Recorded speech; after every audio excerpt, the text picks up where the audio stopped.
one of the things this Bills team has not really done since, I'm trying to think, like the last swing, the last big baller move, the whole bean sunglasses pick.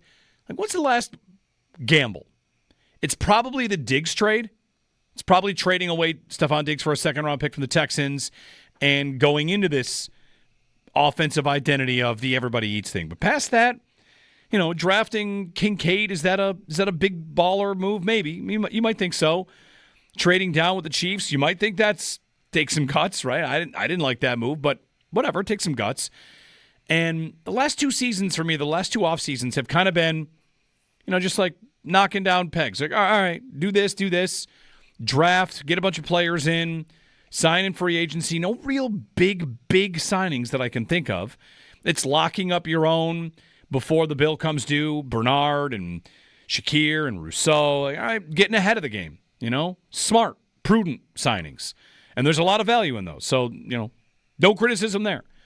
The Von signing was not necessarily we are one player away, but it was very much a go for it. We're going for it.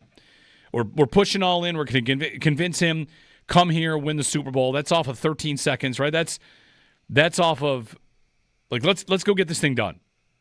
And they add Von Miller, and man, like, they're the favorites.